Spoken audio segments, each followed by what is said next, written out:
Here we go now.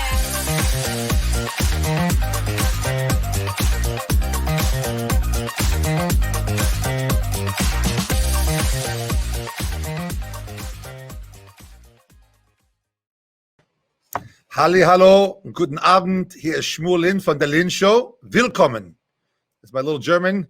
And for all my Goethe enthusiasts, über allen Gipfeln ist Ruhe. In einer Wippe spürst du kaum einen Hauch, etc. Okay, I had to show off a little bit of my German. Welcome to the Lynn Show. Tonight, I won't do the show in German because my German's not that good. I don't know if it ever was, but it definitely is not now. But welcome to the Lynn Show. And we are back this season 3. The Lynn Show goes global. You can see our previous episodes and previous seasons are on podcast. This season 3, we've gone global, and we are spending our Wednesday evenings with Jews, young professional Jews from around the globe.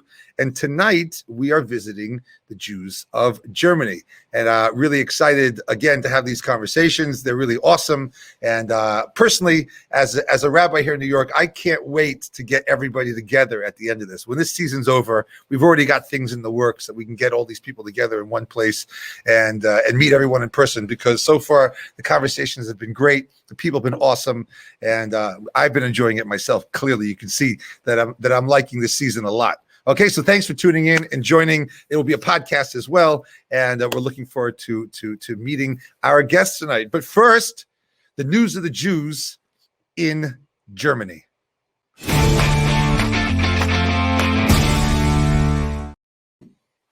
Yeah, I'm back again. News of the Jews in Germany. So a little bit of history, okay? The Holy Roman Empire, when it fell, Jews who were in the Holy Roman Empire, of course, migrated over to Germany in the 300s, and were there in small numbers and doing what we do best, business. When Charlemagne came in the 9th century, the end of the 8th century, 9th century, he used Jews very diplomatically, and so we had good business and good opportunities there. And when we're doing good things for our monarchies, then they tend to turn a blind eye to our Judaism and let us make money for them. So we were doing pretty well then, but unfortunately when the Crusades came in, we have very, very, very horrible atrocities that occurred in the area, especially famous places of Worms and Mainz and Cologne and Trier. And these are atrocities during the Crusades that we actually still count on Jewish calendars today. On the 9th of Av, the day we commemorate the destruction of the temple, we commemorate the Holocaust. These are massive components of the liturgy because they were so devastating to the Jews in Germany at that time, and pushed us all east towards Poland. But of course, the Cossack rebellions in the 16th century, Chmielnicki and the Cossacks pushed us back into Germany, where we prospered. We prospered very much there. After in the 16th century, back 17th century, we prospered all the way until, of course, as we know, the modern Jewish history and the advent of the Second World War, where we numbered over 500,000 Jews in Germany at the time in 1933, and we did very well. We did sometimes too well. The Enlightenment or the Reform. The assimilation of the Jewish people really took root in Germany. It's because we were doing very well, and the intellectual pursuits of the German people matched those of the Jews, and therefore we had a lot of economic and intellectual prosperity, of course, in Germany, which we know came to a crashing halt in the 30s, and then, of course, what followed. Okay, so that's a little bit about Jewish history. And now let's get to our guests. Tonight, we have 3 wonderful Jews from Germany, although not all native Germans. We'll see that. We have Vicky Anikonova and Gisela des Alcala. We have Gisela from Berlin, and Michael Polonsky, and Vicky. There you are, Vicky Anikonova. Great. So let's bring them on and let's introduce everybody together. Okay. And I'm looking forward to our conversation. Hello. Hi, Vicky. Hi, Gisela. Hi, Michael. Hello. Thank you for joining. Excellent. Hi. Good. Okay, so let me give a little introduction to everyone. So we'll start with you, Vicky, since you're on the top right there. So, Vicky, you're actually originally born in St. Petersburg, but for the last 18 years, and you're 23, you've been living in Germany. Specifically, you live in Dusseldorf. I don't think Right. our our viewers have on this side of the pond have been to Dusseldorf. Okay, Berlin we can get to, but you live in Dusseldorf, and you're very involved in B'nai Akiva. You work in a hospital. You're 5th year in medical school, and you're very involved in your Jewish society at Heinrich Heine University, a madricha for your youth center, and you've also been volunteering at Hadassah Hospital in Israel. And traveling is one of your hobbies, and music, and that would be Dusseldorf. That's it.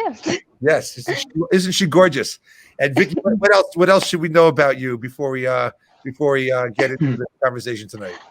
That although I was born in Russia and although I grew up in Germany, I'm not Ashkenazi and I do not speak Yiddish. You're not Ashkenazi? No. Okay. Your parents originally from?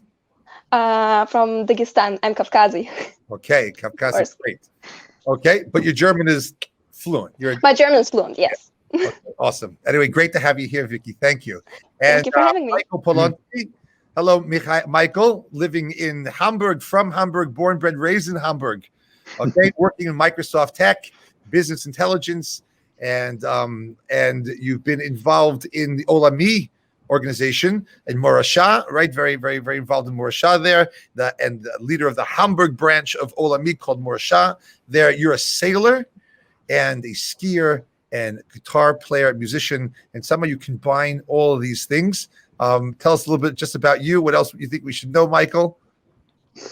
Right. So I was thinking what's interesting I could tell about you. And I think since you already offered it, Rabbi, the best thing to say is that if any one of you guys from America feels like visiting us in Europe, I'll be starting to do like a skipper session. So taking people from different countries on a boat and, touring around either at the Baltic Sea or Mediterranean. So if you feel like you want to, enjoy Europe on a boat, give me a call, text me, feel free. Okay, I'm in. Book us in. We're looking for a reunion for all the people that so great. Of all the New Yorkers that really like the three of you, okay, we'll get them on a. Where are you going to go? You're going to do the Baltic, but you're going to do the rivers of Germany also. I mean, how are you going to? Right. I mean, right. It depends. I mean, you kind of can't choose, right? There are different options I can offer, different tours I can plan, and we'll find a fitting. Okay, great. You have a boat already? Yeah. Well, not my own, but. Okay, awesome. Thanks for joining, Michael. And Gisela des Alcala, usually from Barcelona. And you are not a native German, but you've been living in Germany now for 2.5 years. You're based in Berlin, and you work for Volvo, the Swedish company in Berlin, and you're Spanish, right? And you're studying a master's in cybersecurity and data privacy, and you're also involved in Morasha in Berlin. And you'll be the windsurfing instructor on Michael's Baltic tour. Okay. Oh, yeah. And we're going to do a business together, I think. So. Okay. Now we're connected. That's Berlin? No. Well, I can swing by. Actually, it's not too bad, right? Right. To go to Hamburg. And so tell me, so you've been living in am I right? You're living in Germany for 2.5 years? Yes. So I represent the Berlin expat community, which, by the way, a lot of New York people are coming here because it's an awesome place to be. So, yes, I've been living in Berlin. My family is actually from Hungary. I was raised in Barcelona. I lived in Israel, and I also lived in Russia. So I would say I'm the definition of the wandering Jew. Yeah, okay. How funny going back to Berlin. Yes. And you work in what do you do for Volvo? I think we have a picture of you with a big Volvo truck. Is that you in that picture? Right. That's when they took me on the field. So I was very excited about that. I basically manage systems. I integrate things. I work with online platforms. So pretty techie stuff. That's what I do at Volvo. Right. Germans are so proud of their auto industry. They must not like the Swedes that are taking over. No, they must not, but we are, Mercedes trucks and cars are really expensive and hard to maintain. So okay. I would say Volvo's better, but Well, us students of Jewish, Sweden was never really that neutral. Anyway, let's move on. Okay. So now let's get into this. We're going to talk about three things tonight, really talk about like what's life in COVID. I mean, we're all stuck to some degree. And so this is our chance to reach out and then talk about just regular Jewish life in Germany. What's that like? Because that's an interesting topic. It is a burgeoning community, and we want to learn about that. And of course, life as a young professional, a young Jew, and what's it like for you out there, right? So let's get right into it. Vicky, since you are a medical student, let's deal with the COVID issue. And I'm going to hear from each person about every subject, but let's jump into it. Vicky, tell us what it's been like in Germany. And if you can, if you know, if you're up on what America's been like, or so, you can feel free to compare and contrast Germany's approach to America's approach. But what's it been like over there in Germany from your perspective? So it's actually quite complicated. It's complicated because in Germany we have 16 not countries, how you call it, states, and so everyone has their own regulations. Also, we are currently in a lockdown, so all our stores are closed, most of the schools are closed, kindergartens, the synagogue is theoretically allowed to be open, but it's still too dangerous, so it's all closed for I don't know how many months now. I was working in April and May. I was in Berlin. I got stuck in Berlin because I was supposed to go to Israel for an internship, which didn't happen. Still have my ticket. Okay. And what? I saw Berlin's locked down. I see there's only one bike ride. Yes. And so I was working in the Charité on the intensive care unit of COVID patients, and it was interesting because at the time I joined, it was like the first wave was kind of over, so we had many patients who were there already for over a month.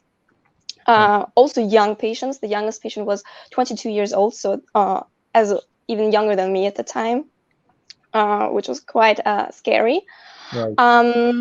And now, so around Christmas, the numbers went up again, but now they're slowly declining.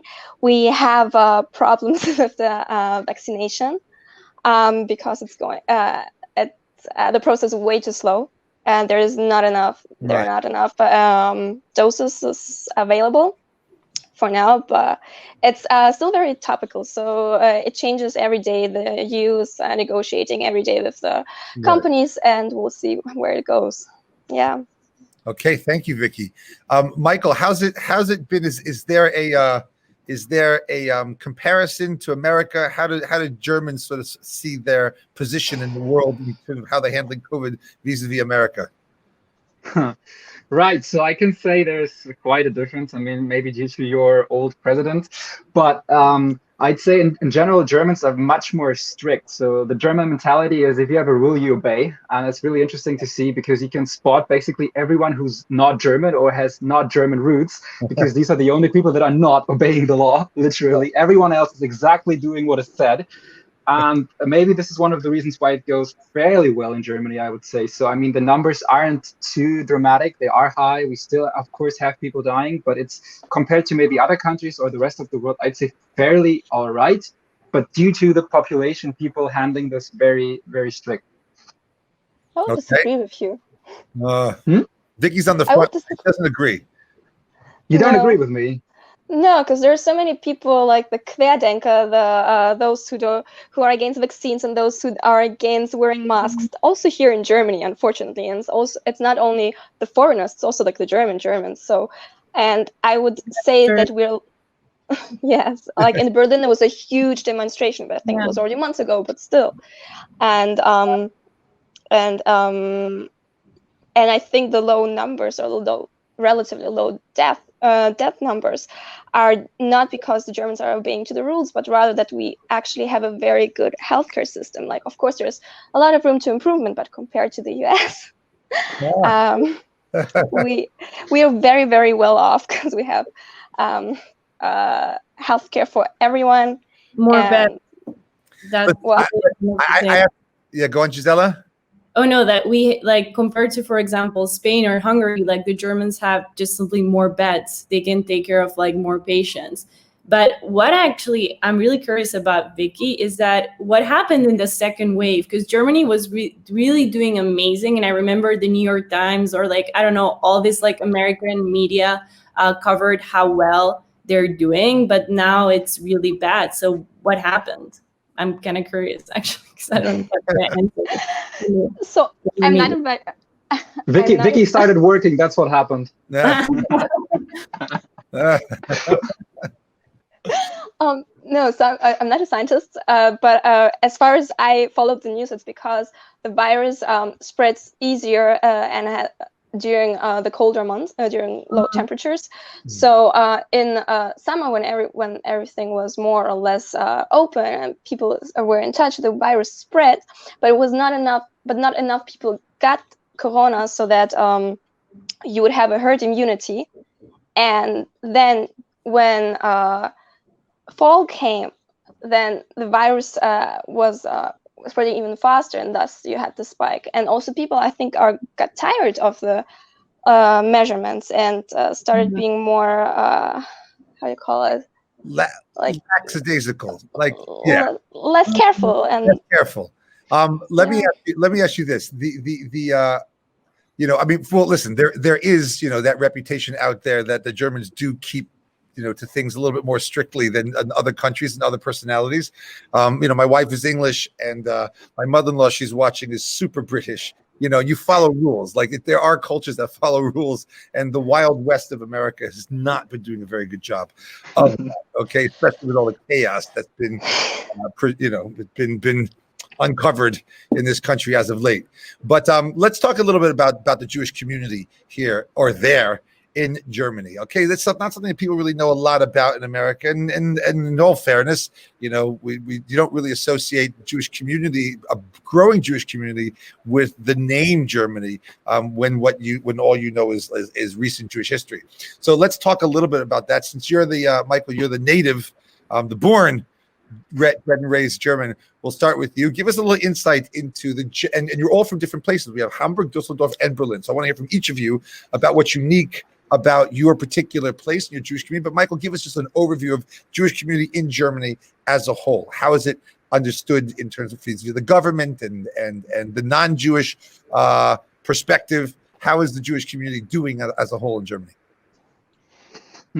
Well, I think this is also a very broad question, or the answer could be very broad to that. But I'd say in general, in Germany, it's less about quantity and more about quality, I guess, because you're right. There are not like many Jews, or compared to like New York, for example, it's not even comparable. So there are much less Jews living here. But I mean, the ones that live here and the ones that are, I guess, like the young Jews or the young professionals that we are now, they associate or they relate to each other in a very strong way. So I guess if you are in touch with Jews, or if you want to be in touch with Jews, which not everybody wants to, you feel much more connected because firstly, you usually share the same background. So usually these are all people that come like from Poland or Ukraine or former Soviet states, mostly. I mean, Gisela's a little bit of a kind of exception-ish. Right. But so you share a lot of common knowledge, right? You know the same old Soviet movies and books and whatever, and you have very warm friendships. So even though some people maybe don't live in Hamburg, they live in Berlin or in Düsseldorf or whatever, it's very easy to reach out if you want to, because usually you share a very strong friendship. And I have the feeling that if you look to other communities or countries that are much larger, then there are more people, yes, but you usually don't know as many and you don't feel as connected, and there are much more opinions, like even in Germany there are liberal and orthodox and here and there, but compared to what's going on in the States, it's much less. Like, people are much closer together in what they want or where they stand. Okay, they're just about 120,000 Jews living in Germany now. And Michael, just like what's it like in Hamburg? What's the Jewish community like in Hamburg? Well, in Hamburg, it is, for example, fairly small. I think the north is one of the smallest communities we have. So I think, I don't know, if it comes really down to numbers and you look like how many active young students you have, I'd say it's less than 100. So that's about it. But I can say that at least I know each and every one of them. And we have like a fairly close contact. And the number of people who are Jewish is much higher. but you don't know them because they don't come anywhere, or they don't register. They don't really like associate with anything. The ones I know, I meet, and that's the nice thing, not only in the Jewish context. Like I don't need a Jewish event like Purim or Pesach or whatever to meet. Right. Yeah, that's one of our rabbis. But you meet just in private. You do things together because you want to, not because there is a reason to. And I think that's nice, because that's how I picture Judaism should be. You do things because you want to, and not because you have to. Right, there's a natural connection that's there. We don't have that so much. We in my job, we try and generate that. We try and create that for people. But in New York City, you don't have that natural draw and unity and cohesion that you have over there. Gisela, being like an expat, let's call it, right? You know, in living in Berlin, what's the Jewish community like in Berlin? And then specifically speak to, you know, the expats, the non-native Germans that are living there, because Berlin's obviously a very attractive city for many. Yes, I mean, it's small, of course, if you're coming from like American communities, but it's really like wonderful in that sense of like, it's so broad. Like if you see Judaism more of like, if you feel it through religion, whether you feel it through like shared history, culture, or you're an Israeli, there's so many like Israeli communities. Like in Berlin, you got choice in that sense, like everybody finds their place. So that's really, really nice. And also as an expat for me, I mean, I came to the city, but I had like a shul, I had a community. And that for me was like extremely important to feeling good in Berlin. So being able to, you know, that's a wonderful thing about being Jewish, that wherever you go, you kind of feel like home. Well, I found my home in Morasha and the people there. So that was very important. So as an expat, going to Berlin and having the support is wonderful. And the broad choice you have in terms of like your identity, it's really good. It's really, really good, I would say. I'm very happy. Wow. Are people coming there for work and staying? You have any friends like that? They're like, oh, this is so great, I'm sticking around? Yes, for sure. Like, yes, we have people that came, and just a lot of Americans actually came, and they really liked it. They liked working less hours. They liked the Jewish community there, and they stayed. Yeah. Like working less hours. Yes. Okay. I'm coming. I'm getting Lufthansa. Here we go. By the way, it was, I remember once I flew to, I was flying back and forth to Israel. But I was going through Germany, and I flew Lufthansa, and it was an amazing thing in the airport, because you would walk by the El Al terminal, and the noise was deafening, and things are flying through the air and screaming at each other. And the stewards are screaming at the passengers. They were just getting on the plane, and the families it was just insane. There's food everywhere. It's screaming your brains out, right? I got off an El Al flight, and I transferred to a Lufthansa flight. And the discrepancy was like, it went from night and day. All of a sudden, Lufthansa, you can't hear a sound. No one speaks. The stewardess comes over, That's German for you. Like everyone's reading the newspaper like this and reading, and my kids are cracking up. What is the different culture? Right? That's Germans for you. I once was returning with a bus, like home, back from work, and the bus driver stopped the bus, and everyone's like, "What's going on? What's going on?" And he said, "You're using your phone." Because I was talking on the phone. He said, like Michael said, there's a sign that says no phones. You got it, You know what? In Israel, everyone's yelling at each other. Right. It's amazing. The cultures are amazing. I don't know. I have to say, there were certain things about the Lufthansa flight that were much more appealing. I mean, you could think it was quiet. Okay, they picked up your tray. It was like very, very nice. Okay, it comes with baggage, but okay, fine. Vicky, in Düsseldorf. Here we what's Jewish life like in Düsseldorf? And if you can speak to the fact that the I think out of 120 Jews in Germany, I think the majority of them are coming from Eastern Europe.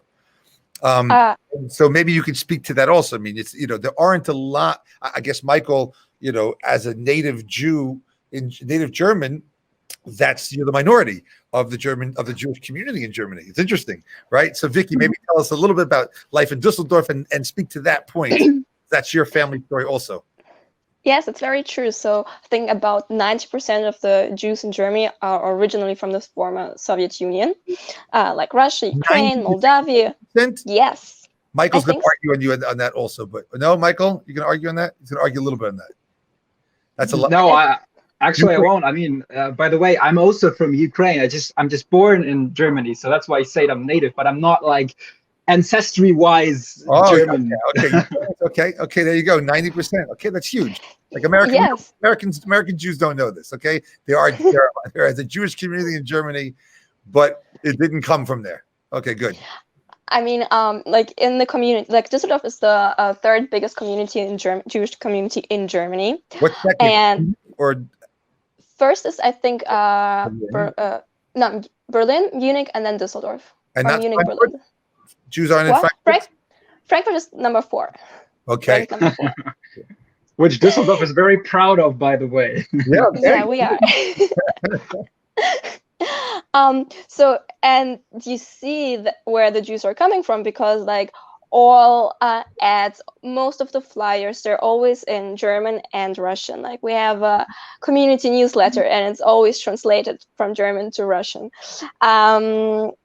Yeah, but you also feel like that we are evolving. Like you see the new generation, because they're like, most of us speak Russian, but always less and less good. And I think that the Russian mentality and the Russian language will slightly not disappear, but like get less, because since people are integrating and assimilating to Germany. And however, although we are like the third biggest community, it's kind of hard-ish to have a I wouldn't say fulfilled, but like yes, it's our community.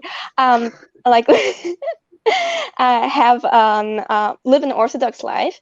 So for example, we only recently, it's like 5 years ago, we have a kosher supermarket. Before we didn't have one, and it's even that is very tiny. The synagogues are and I think it applies to most of the cities in Germany, are always in the city center. So if you're a student and most of the time you live closer to the university, or like maybe not in the city center. So for example, if I'm not staying at friends, I have to walk an hour to the synagogue on Shabbat.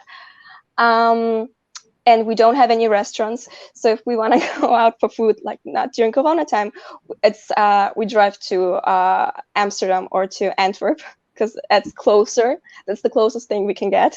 Oh, wow. Even Corona, like dinner's on me. When you come to New York, I'll take you out. Okay, dinner. Even in Corona, they've all just built the little huts on the side of the street, and the kosher restaurants are open. Let me ask you, like, what's it like? You know, we obviously, the American mindset is like, hey, we're seeing images of far right activity in Germany again. We see, Merkel is busy with it. This is what, the sensationalized media brings us as well. That's not far right. That's the kosher store. That's your place. Okay, good. But maybe just before we get into the last segment about your personal lives, in the sense, how do you want us to see, so to speak, we understand the reality in Germany right now? Or is it just a sensationalized media? Is there a far right resurgence and movement? How does the Jewish community feel? And of course, with the backdrop of, it's one thing to have far rights in America. It's different than far right in Germany because of the connotations of where it comes from. Michael, you want to start with that answering that for me? Yeah, sure. That is also a tough one. I mean, there is now, if you look at the right movement in Germany, definitely a different direction it's coming from, or it came from. I mean, the main reason why it started sparking again was because of what Merkel did a few years ago with the refugees, right? So Germany was basically the country that welcomed most refugees in Europe, an insane amount. Together with basically all the people coming from Turkey that live here already in the second or third generation. I just recently, for example, read an article that about 25% of people in Germany have a non-German background right now. If a quarter of the population, of the citizens, is non-German, for people in Germany who are used to basically seeing and talking to Germans everywhere, that is a little bit frightening. And I mean, to a certain extent, since I work with Germans and, I went to school with Germans, I can understand where that is coming from and why that sparks. And that gives us Jews a very, very hard time, because on the one hand, all these right movements that rise up, of course, target Jews again. There are more insults against Jews again. There are more conflicts. People are getting attacked. Even in Hamburg, we had that this last year. And on the other hand, you have the problem that all these basically refugees and all those people from Turkey that came here that basically sparked this, initiated this, they usually also anti-Semitite and anti-Zionite, right? Because they are all anti-Israel and they all hate Jews. Like, not all. I mean, it's easy to generalize, but most of them. And it's very hard if you speak to those people from Afghanistan, from Syria, from Iraq, Iran, to explain them that it's okay to be Jewish and that it's okay to live and tolerate. So you have basically two movements that come from two different directions that are both giving us a tough time here. Does the Jewish community feel it? Is it normal conversation that you have on Shabbat when you get together? You're talking about the situation now and how. Yeah, is that true? Is that common conversation? Vicky, you're shaking your head. What do you say to that? No, I think most of the German Jews are actually tired about speaking about anti-Semitism, because most of the time, when the topic is about Jews, then people are, all the media, everyone is always thinking about the Holocaust and anti-Semitism, and actually, many young people are annoyed by it and tired by it. So of course we see the dangers of the far right movement, of extreme leftists, but we actually most of us are trying to paint a picture of the real Jewish life, that we're not black and white, that we're not stuck in history books, but that we are alive and that we are just as part of the society as everyone else. So actually that's focus. However, I would want to add to Michael's to what Michael said, that I don't know if 2015 was the reason for the alt-right movement to actually start, because the AfD was existing already before. Back then they had a different topic. Back then they wanted to leave the EU, and xenophobia and racism kind of developed from there, from hating the others. And I work in a hospital, so I work with many. I'm speaking to many older German people and patients, which I realize now, and because I don't look very German, people always think I'm Turkish. They always ask me, where you're from. Where are you from? Oh, your German is really good, but German is my mother tongue, which is ridiculous. And just recently, one older man said, but honestly, what's happening to Germany? What will it be in a few years? Because there's so much. I think this mentality of the foreigners are taking over never left, and that you want to keep.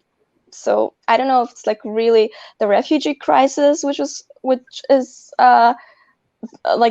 not. I don't believe it's the reason for the alt-right movement. It's something which is very easy to use for national way, and Germany has a very sordid history with using that type of rhetoric, and so it echoes with us. I want to just spend the last few minutes talking just about personal life here in Germany for young professional, young Jewish professionals, and so I want to speak what's the dating scene like? I mean, what are the opportunities, the professional opportunities? Do you find the professional opportunities are good? They're robust. What's dating like? We'll start with you, Gisela, since you have a whole European perspective. But especially in your expat community, what's your social life like there? What's it like for you and your friends? I'm gonna start with the working life because it's the easier. Great opportunities, a lot of startups, very very thriving economy. So definitely, if you're interested in career-wise, Germany is always a good choice, and the salaries are really good compared to other European countries. Okay. What can you expect as a Jew? Well, it's Europe. So basically, I remember the first time I landed in New York, and then I was like, okay, let's open JSwipe and see what happens. And I'm like, it never ends. It's you just keep swiping and swiping. And in Germany, after 10 swipes, you're done. So basically, this is a little bit what can you expect. And you guys can comment, but this is a little bit my experience. Of course, there's choice because it's Berlin. You meet super interesting people from all around the world. So I would say, as Michael said before, quality over quantity. But it's definitely hard. And then, of course, if you go to a date, there's 3 Jewish kosher restaurants in the city. So by like next Shabbos, everybody's gossiping about your date because it's like, you're always going to get seen. Or if you're like walking in the Jewish neighborhood, because everybody's like living or in Prenzlauer Berg, which is like a lot of the Jews are there. So Right. people are gonna spot you right away. So get prepared for this. It's in a way, it's like an isolated, like Upper East Side in that sense, because you're always also. Good. I remember when I was with my friends in New York, and you're walking in Central Park, and you literally see everyone. Well, it's like that all the time. Right. So yeah, so it's Okay. interesting. Good. Okay, Michael, how about adding on to that from Hamburg? I mean, you told us it's very small. What's your take on professional life for young professionals in Germany, and of course the social scene? So professional wise, it's great. I would say Hamburg is a very nice city to do business because it's like Giselle basically said, it's very rich. There's a lot of economy booming, and you have lots of opportunities to do basically whatever you want. It's less startup-ish than Berlin. I mean, if you want to do something fancy, funky, you go to Berlin. If you're more like into traditional business, you come to Hamburg. But usually Hamburg is where the money's at. But I know. We got the tech in Berlin, so it's yeah, there is always a little bit of rivalry between us two here. No, but so yeah, it's great. And if it comes down to personal life, I'd say it's the same as Gisela said, but just much tougher because in Hamburg, I don't even think you really have a kosher restaurant. I think we used to have one and it closed. So that's tough. I mean, if you really want to try to live an Orthodox or a conservative Jewish life here up in the north, there's virtually no chance. You have to go to Berlin or to Munich or somewhere else. But, and one thing that I wanted to add, which I just think is great because Vicky mentioned on it already, lots of Germans have never seen in their life a Jew. So it's really interesting to talk to Germans and say that you're Jewish because you really can have a huge impact. It's unbelievable because everything people know with Judaism is the Shoah, right? They have no clue of how modern Jews look like. And so basically you shape everything they will ever know of that world. And that is, I think, quite an impact and inspires me to talk about it. Right. I mean, I'll before we end with Vicky, I'll share a quick story. I was coming back my first time in Israel, and I was not raised religious. I really didn't know very much. I certainly didn't feel very Jewish at all. A regular American kid, like with running in every other direction than Judaism. And I got stuck on some trip that took me to Israel. It was pretty wild, and I couldn't believe that I was in a country where everyone, like the bus driver is Jewish, the pilot's Jewish, the taxi driver is Jewish, the bank tellers, like everyone was Jewish. For me, I grew up in America, not in New York.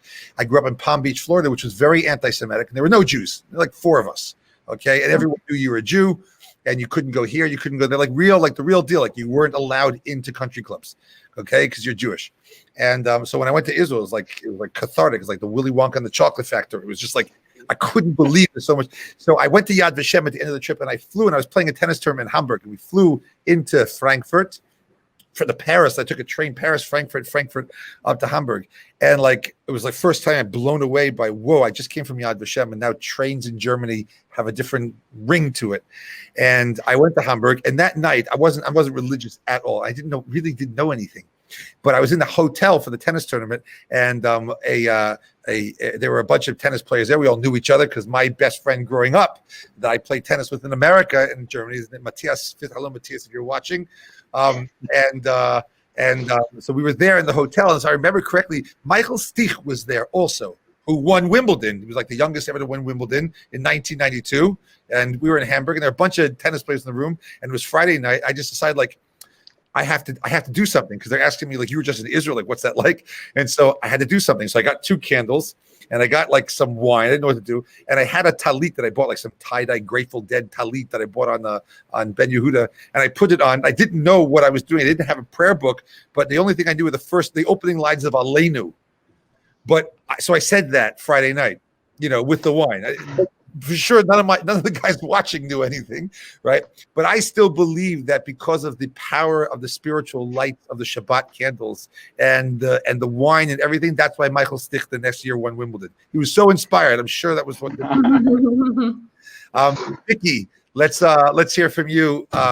what's life specifically where you are in Dusseldorf, but in general, what's life like? You're a medical student. What's life like for young Jews? What's the dating scene like? What's your take on it? Gisela was actually a quite a wealthy city. Unfortunately, I cannot share any experiences or statistics because I'm not working in business. So I already said that although we have a synagogue and we have a kosher store, it's still not as easy as in Berlin, for example, because in Berlin you just have much more people which are closer, and you have more observant Jews there. And I honestly don't know much about the dating life here. I think it's hard, especially for men, as I realized, because at every event, someone asks me for my number, because, well, it's hard, but it gets annoying when you're female. So, Okay. but it's a small pool of people over there. Okay, we have to figure out though. I think that we can. I think at the end of all these shows that I'm doing, I think we got to work on some international dating connection. Okay, because there are too many good people around the globe, and the world's getting smaller, and we got to take advantage of that. You want to hear a fun fact? I'm sorry. Yeah, go, sure. This, like in the year 2021, is actually the year where we officially celebrate 1,700 years of German Jewish life. Because there's a document. Yes, there's a document where I think in Cologne, someone they wrote a letter to the emperor in Rome. I forgot who it was at the time, and they asked if a Jew could work for the city. So this year, there's a lot of media and a lot of projects speaking about Jewish life in Germany. Okay, the 1,700 year commemoration of Jewish life in Germany. Okay, great. I want to thank you three for coming on to the show and sharing with us. It's been really great. I'm looking forward to meeting you in person, and we'll just leave tonight. We have Purim in a couple days over here, and over there also, everywhere. In Jerusalem will be a day later, okay, but we have Purim right around the corner, and on Thursday night and Friday. And it is an amazing thing, of course, the story of Purim. There's no question that the history of the Jews in Germany has its unique connection to the story of Purim, where the Jews were on the verge of annihilation, and were able to keep their faith, and Queen Esther was able to help save the Jewish people. But we went through that. We went through an experience of and back then, maybe it was however long the threat was hanging over the necks of the Jews, that was the entire Jewish world. And I think one thing that the German Jewish experience, unfortunately, gave us was a chance to revisit that trauma and that terror.